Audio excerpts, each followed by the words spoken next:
नमस्कार प्रेक्षक वर्ग. ठरलं तर मग या मालिकेच्या येणाऱ्या भागामध्ये जबरदस्त असा ट्विस्ट येणार आहे.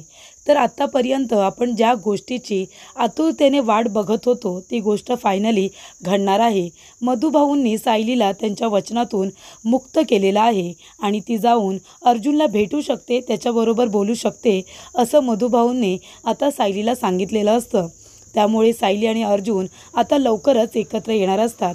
त्याचबरोबर अजून एक महत्त्वाची गोष्ट घडणार असते, ते म्हणजे सुभेदारांच्या घरी दरवर्षीप्रमाणे आता जोगतिनीचं आगमन झालेलं असतं.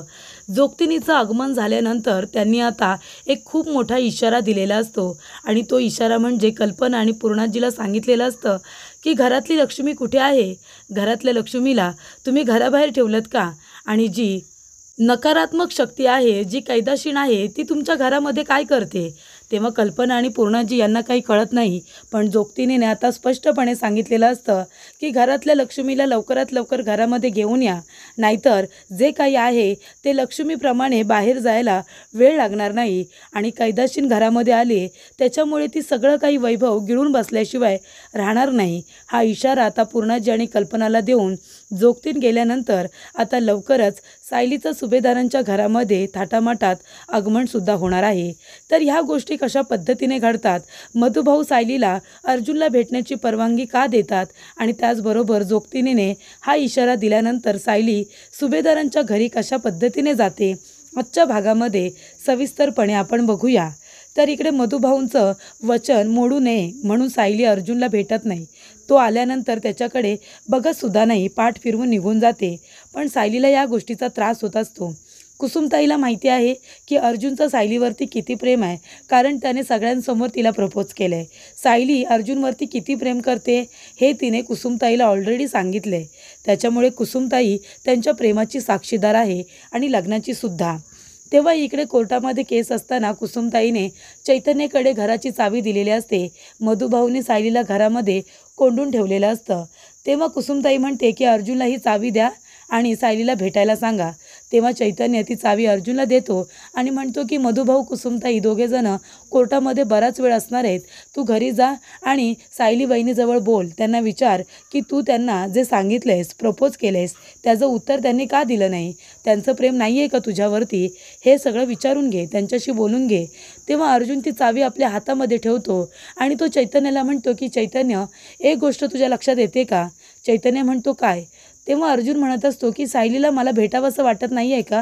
मी तिथे गेल्यानंतर ती माझ्याकडे डोळ्यात पाणी आणून बघते, पण ती पाठ फिरवून निघून जाते, म्हणजे नक्कीच यामागे काहीतरी कारण आहे, तिला माझ्याजवळ बोलायचं नाही आहे. तेव्हा चैतन्य म्हणतो कदाचित मधुभाऊंच्या सांगण्यावरून सायली वहिनी तुझ्याजवळ बोलत नसेल, त्यांनी शपथ वगैरे दिली असेल तर. तेव्हा अर्जुन म्हणतो की याचा अर्थ मधुभाऊंची शपथ त्यांच्यासाठी महत्त्वाची आहे, पण माझं प्रेम नाही आहे का? त्यांनी त्या वचनाच्या मागे आमचं प्रेम ठेवलं आहे आणि वचन पुढे ठेवलं आहे. मी त्यांच्यासाठी घरामध्ये सगळ्यांबरोबर वाईट झालो आहे ना, म्हणजे कॉन्ट्रॅक्ट मॅरेजचं जरी कारण मी असेन, कारण मी त्यांना सांगितलं होतं आपण कॉन्ट्रॅक्ट मॅरेज करूया, पण आता मी त्यांना सांगितलं की माझं त्यांच्यावरती किती प्रेम आहे, त्यांच्याशिवाय मी नाही राहू शकत. पण तरीसुद्धा सायली यांना एकदाही मला सांगावंसं वाटलं नाही की त्यांचंही माझ्यावरती प्रेम आहे. तेव्हा इकडे चैतन्य म्हणतो आता त्या गोष्टीचा विचार तू करू नकोस, तू जा आणि सायली वहिनीबरोबर बोल.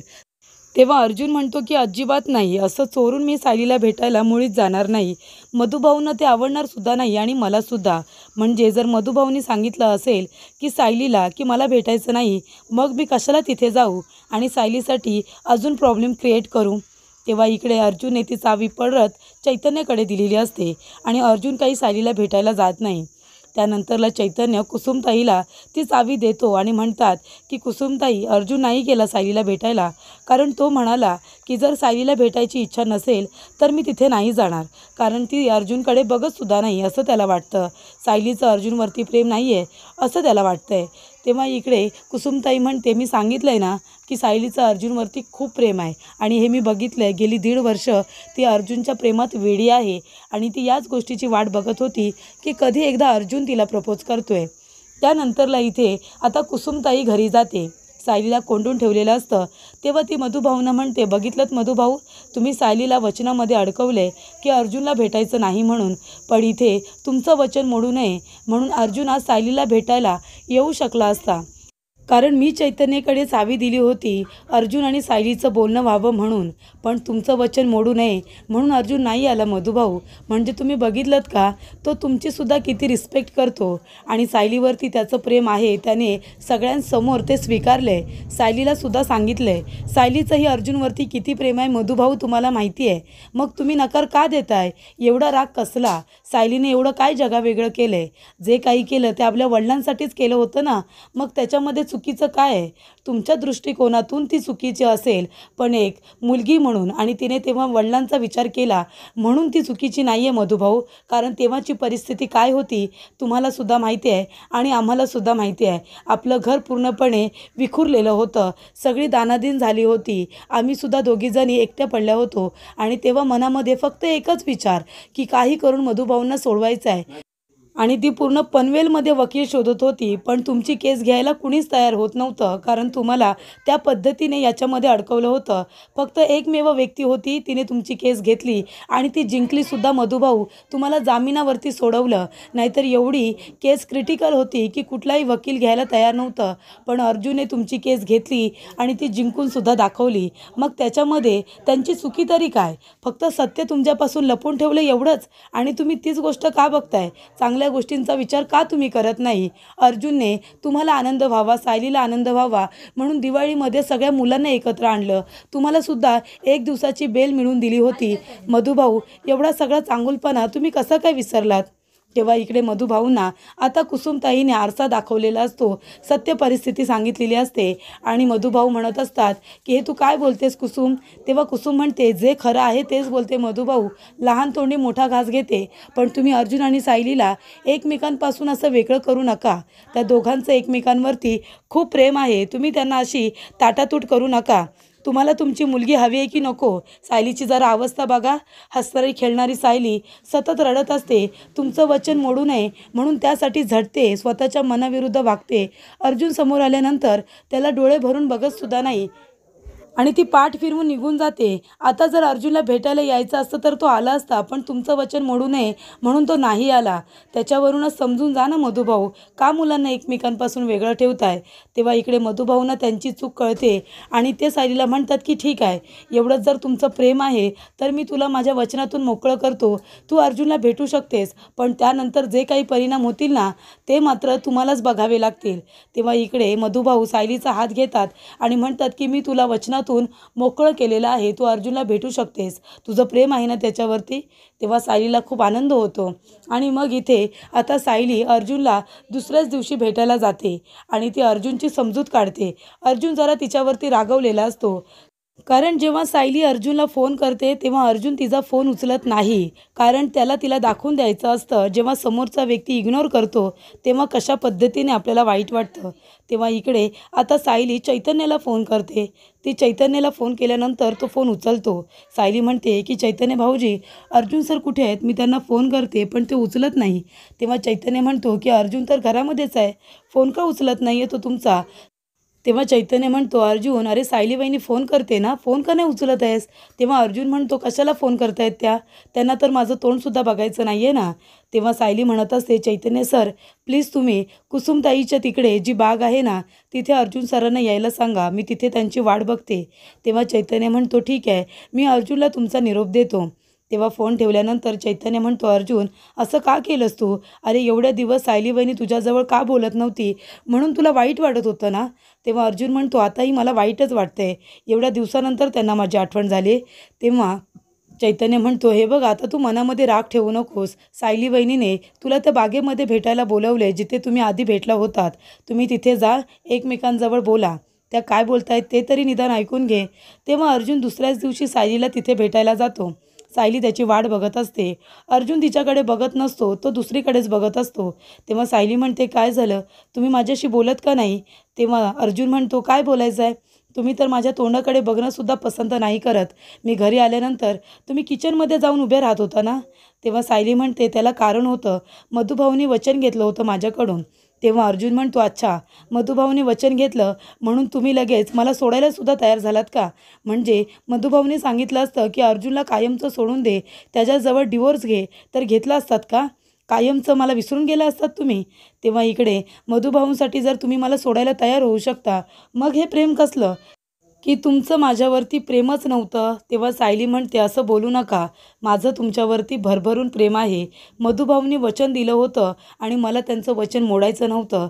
आधीच ते आपल्यामुळे खूप दुखावले होते आणि म्हणूनच ह्या वेळेला मी त्यांनी जे काही बोलले ते सगळं ऐकलं. तेव्हा इथे सायली आता कान पकडते आणि अर्जुनला सॉरी म्हणते. तेव्हा इथे अर्जुनचा राग घालवण्याचा ती पुरेपूर प्रयत्न करते आणि आपल्या प्रेमाची छान पद्धतीने त्याला कबुली देते आणि त्याला मनापासून सॉरीसुद्धा म्हणते.